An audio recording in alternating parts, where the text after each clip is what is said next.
அனைவருக்கும் இனிய தமிழ் புத்தாண்டு நல்வாழ்த்துக்கள். நம்ம சேனலை சப்ஸ்கிரைப் செய்து ஆதரவு செய்யுங்கள். மறக்காமல் கமெண்ட் பதிவு செய்யுங்கள். அண்ணன் திருமா அவர்கள் கடந்த சில நாட்களாக ரொம்ப பதட்டத்திலும் என்ன செய்வது தெரியாமல் திமுகவுக்கு முட்டு கொடுத்து கொண்டிருந்தார். இப்போ எதிர்கட்சிகள் பார்த்து கவலைப்பட்டு கொண்டிருக்கிறார். அப்படி என்ன செய்தி கேட்டிங்கனாக்க, அண்ணன் வளைஞ்சு நெளிஞ்சு கொடுப்பாங்களாம், உடைய மாட்டாங்களாம். அது என்னை துருப்பு சீட்டாக வைத்து திமுக கூட்டணி உடைக்க பலரும் பார்க்க கனவு கண்டனர். சராசரியான அரசியல் நகர்களுக்கு ஒருபோதும் விடுதலை சிறுத்தைகள் இடம் கொடுத்ததில்லை. வளைந்து கொடுப்பதால் முறிந்து விடலாம் என முயற்சித்தார்கள். ஆனால் முறித்து விட மாட்டேன். நான் வளைத்து கொடுப்பதால் தான் நான் அவ்வளவு இலகுவாக என்னை உடைக்க முடியாது. நான் ஒரு மோர் ஃப்ளெக்சிபிள் பட் மோர் ஸ்ட்ராங் என்பது பலருக்கு தெரியாதுன்னு அண்ணன் திருமாவளவன் அவர்கள் கூறியிருக்காங்க. ஒன்று இவர்கள் பாட அதற்கு ஐயா முதல்வர் ஸ்டாலின் அவர்கள், அண்ணன் திருமா அவர்கள் கொள்ளு பிடிப்புக்கு தலைவர், கொள்ளு பிடிப்புக்கு அரசியல் தலைவர் அப்படின்னு ஒரு புகழாரத்தை சூட்டுறாங்க. இவர்கள் அவர்கள் பாட மாற்றி மாற்றி புகழப்பாடி செய்து கொண்டிருக்கிறார்கள். அதே சமயத்தில் ஒரே பிரச்சனை என்னன்னாக்க, அதிமுக கூட பிஜேபி கூட்டணி சேர்ந்துட்டு ஏற்கனவே இந்த பூச்சாண்டியை காட்டி நம்ம வாக்கில் பெற்றுவிட்டோம் சென்ற தேர்தலில். இந்த நடையும் வாக்குகள் பிரிஞ்சுவிடும், பிஜேபி அதிமுக ஊக்க வாக்குகள் பிரிஞ்சுவிடும், எப்படியாவது வெற்றி பெற்றுடலாம் அப்படின்னு நினைத்த மண்ணள்ளி போட்டதுனால பதட்டத்தில் இருக்கிறாங்க. இபிஎஸ் தான் தலைமை கூட்டணி அப்படி இருந்தால் இபிஎஸ் தான் அறிக்க வேண்டும், அமைதியாக இருக்கிறார், அவரால் ஒன்று செய்ய முடியல, நிர்பந்தம் அப்படின்ட்டு திருமாவளவன் அவர்கள் சொல்லியிருக்கிறாங்க. இதற்கு நம்ம சவுக்கு சங்கரன் அவர்கள் என்ன சொல்லியிருக்காங்கன்னா பார்த்தீங்கன்னாக்கா, எல்லாருக்கும் இதை பரட்டம் தான் ஆச்சு. உங்களை எதிர்த்து தேர்தலில் போட்டியிடும் ஒரு பலவீனமான உங்களுக்கு என்ன வந்தது? நீங்கள் ஏன் இப்படி துடிக்கிறீர்கள்? அதிமுக மீது எவ்வளவு அக்கறை இருப்பதால் அக்கட்சியோடு கூட்டணி வைத்து பலப்படுத்த வேண்டுமா? பிறகு எதற்காக இலவச ஆலோசனைகளை வழங்கி கொண்டிருக்கிறீர்கள்? உங்கள் அத்தனை பேரின் வேதனை என்னவென்றால், அதிமுக பிஜேபி கூட்டணி அமைய இருந்ததால் அதிமுக கைகாட்டி மிரட்டி கூடுதல் இடங்களை பெற்றிருப்பீர்கள். இப்போது திமுக வீசி எறியும் இடங்களையும் பெற்றுக்கொண்டு தேர்தலில் போட்டியிடு என்று, அதுதான் உங்கள் அத்தனை பேருக்கும் கோபம் அப்படின்னு சவுக்கு சங்கரர்கள் பதிவு போட்டிருக்காங்க. அவர் கூறிய உண்மை அதுதான். என்னன்னு கேட்டிங்கனாக்கா, அதாவது ஒரு சில மாதங்களுக்கு முன்பு விஜய் கட்சி ஆரம்பிக்கும் போது நல்ல பவர்ஃபுல் நல்ல ஆஃபரு, ஒரு வெயிட் இருந்துச்சு விசிக கட்சிக்கு. மது ஒழிப்பு மாநாடு போட்டாங்க.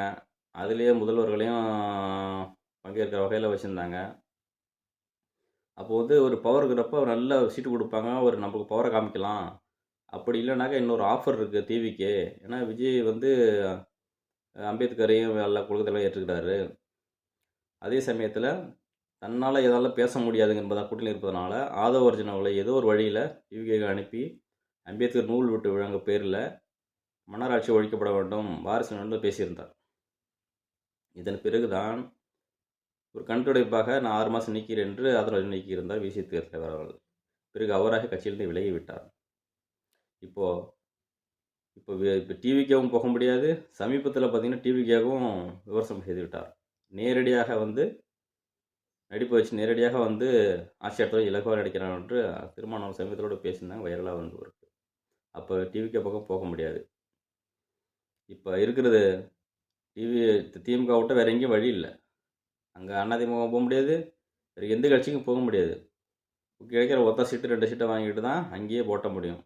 இதில் அவங்க ஒரு கருத்து சொல்லியிருக்காங்க. அது என்ன கருத்துனாக்கா, அதாவது திமுக கூட்டணியில் கொடுக்குற குறைவான சீட்டுகள் எம்எல்ஏ கிடைத்தாலும் எங்களுக்கு பிரச்சனை கிடையாது. எங்களுக்கு அம்பேத்கர், பெரியார் கொள்கைகளை தான் முக்கியம் அப்படின்னு சொல்லியிருக்கிறாங்க. அதாவது அந்த சமூகத்துக்கு வந்து ஒரு பிரதிநிதித்துவம், அவங்க பிரச்சனை தீர்க்கக்கூடிய நல்ல அரசியல் அதெல்லாம் தேவையில்லை. நம்ம வாக்கை வாங்கி அவங்க கொடுத்துடணும். பெரியார் அம்பேத்கர் பேரை மட்டும் பேசிகிட்டு இருந்தால் போதும். அவங்க அடிப்படை பிரச்சனை என்ன, அவங்களுக்கு தேவைகள் என்ன, சமூக நீதி என்ன, அதெல்லாம் தேவையில்லை. ஒட்டி கொண்டு திமுக ஒட்டி கொண்டால் போதும் என்ற கருத்தையும் அவங்க வச்சுருக்காங்க. இதை விட ஒரு பக்கம் மேலே போய் என்ன பண்ணிட்டாங்கனாக்கா, சத்யராஜ் மகள் அடடா அப்போனுக்கு மேலே மிஞ்சிடுவாங்க போல இருக்குது. அதாவது ஒரு சாடையில் பேசுகிறாங்க, விஜய் அவர்களையும் பேசுகிறாங்க. நாங்கள் நேராக ஃப்ளைட்டில் போயிட்டு தண்ணி ஃப்ளைட் போயிட்டு தோழிக்கு கல்யாணத்துக்கு நாங்கள் போகலை. எப்படி பேசுகிறாங்க?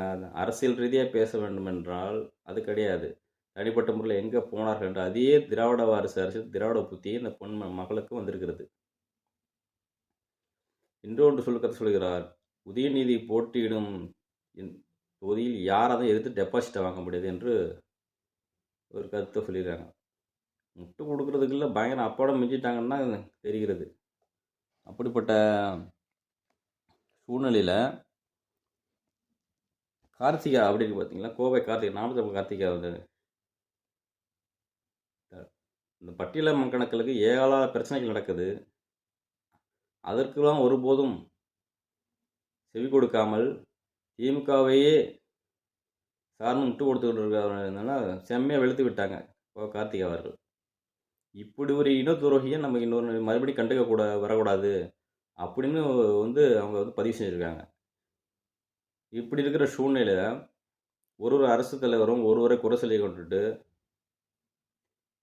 அதாவது திமுக வந்து எதிர்கட்சி எப்படி பலவீனமாக போனால் என்ன, நம்ம வெற்றி பெறணும்னா எதிர்கட்சி பலவீனமாக இருக்கணும். அப்போ அவங்க பிஜேபியோட கூட்டணி வச்சானே, யாரோட கூட்டணி வச்சானே, எப்படி போனால் நம்மளுக்கு என்ன, அது நம்ம சாதகமாக இருக்கும் அல்லவா இருக்கணும். அப்படின்னா நம்ம வெற்றி பெற வாய்ப்பு இருக்குன்னு நினைப்பாங்க. இப்போ என்ன பிரச்சனைன்னு கேட்டாக்கா, இதுவே அவங்களுக்கு வந்து எதிர்மாறாக மாறிவிட்டது. இப்படி ஒவ்வொரு கட்சியிலும் பிரிந்திருந்தால் வாக்கள் சிதைத்து விட்டால் நமக்கு இலக்கை வென்றி விடலாம் என்ற கணக்கில் மல்லெல்லி புள்ளி போட்டு விட்டாங்க. அதனால் வைத்திய அரசியலில் திமுகவில் ஒன்றா வந்து சிபிஎம் முத்தரசன் கம்யூனிஸ்ட் கட்சி, முன்னாள் மனோ தங்கராஜ் அமைச்சர், அப்புறம் ஜவஹருல்லா முஸ்லீம் கட்சி, இப்படி ஒவ்வொருவர்களும் வந்து இபிஎஸ் துரோகம் செய்து விட்டார், இபிஎஸ் மக்களுக்கு ஒரு துரோகத்தை செலுத்தி விட்டார், ஜெயலலிதாவை இழிவுபடுத்தி அவரோட கூட்டணி ஏற்றி விட்டார், ஒரு சந்தர்ப்பாதர கூட்டணி மாட்டிக்கொண்டு விட்டார் அப்படின்னு பல பேரும் விமர்சனம் வைக்கிறாங்க. யார் விமர்சிக்கிறா? எதிர்கட்சிக்காரங்க விமர்சிக்கிறாங்க. இவங்களுக்கு என்ன தேவை இருக்கிறது? அதான் சொன்னேனே, இவங்க கனவுல மண்ணள்ளி போட போகிறாங்க அந்த அண்ணாதிமுக பிஜேபி கூட்டணி. இதெல்லாம் ஒரு அரசு கணக்கு ஒரு விமர்சனம் வைத்து கொண்டு இவ்வளோ நல்லவர்களை காட்டிக்கொண்டு இருப்பவர் மத்தியில் எல்லாத்துக்கும் நான் தான் மாற்று அரசியல், ஒரு பேய்க்கு ஒரு பிசாசு தேவையில்லை, இவங்கள ஒழிப்பதற்காக போய் நான் அங்கே அந்த அண்ணாத்தினோட கூட்டணி வைத்து கொண்டால் சென்று சொல்ல மாட்டேன்னு, இருவரையும் ஒழித்தால்தான் நல்ல ஜனநாயகம் நல்ல சரியான அரசியல் நடைபெறுகின்ற ஒரு கோட்பாடோடு தனித்த அரசியல் நோக்கி பயணிக்கிறது நாம் தமிழர் கட்சி. ஒரு தேர்தலுமாக 2%, 4%, 8% இப்படியே கடந்து வந்துக்கிட்டு இருக்கிறார்கள். அவர்கள் சிந்தனையே தனித்த அரசியல்னா கூட்டுக்கு வேலை கிடையாது. கூட்டு வச்சாக்க இப்போ கூட்டு வச்சு அண்ணன் வேலுமுருகன் அவர் என்ன பண்ணாங்க, வாழ்வு கட்சி என்னால் ஒன்றுமே செய்ய முடியலன்றாங்க. கூட்டணிக்கும் கட்சிக்கும் கூட்டு வச்சு ஒன்றும் செய்யாமல் இருக்க போல தனியாக நின்று மக்களை அங்கீகாரம் பெற்று ஒரு ஆட்சி அமையும் போது எல்லாத்துக்கும் விடிவு கால கறக்குங்கிற நோரத்தில் சீமானவர்கள் கூறுகிறார். அதனாலாம் அவர் தனித்து அவர் நோக்கிய பாதையில் கூட செல்கிறார். எல்லா மாவட்டம் கலந்தால் நடக்கிறது. நிறைய பொறுப்பாளர் நியமிக்கிறார்கள், நிறைய வேட்பாளர்கள் அறிவித்து விட்டார்கள். ஆனால் செய்தித்தாள்களையும் ஊடகங்களையும் கிசுகிசுக்கள் அவரோட பேசி கொண்டிருக்கிறார், நிர்மலாவோட பேசி கொண்டிருக்கிறார், மோடியிடம் பேசி கொண்டிருக்கிறார், இவர்களை சந்தித்தார், ஏதாவது ஒரு வழியில் அவதூறுகளை பேசிக்கொண்டே இருக்கிறார்கள்.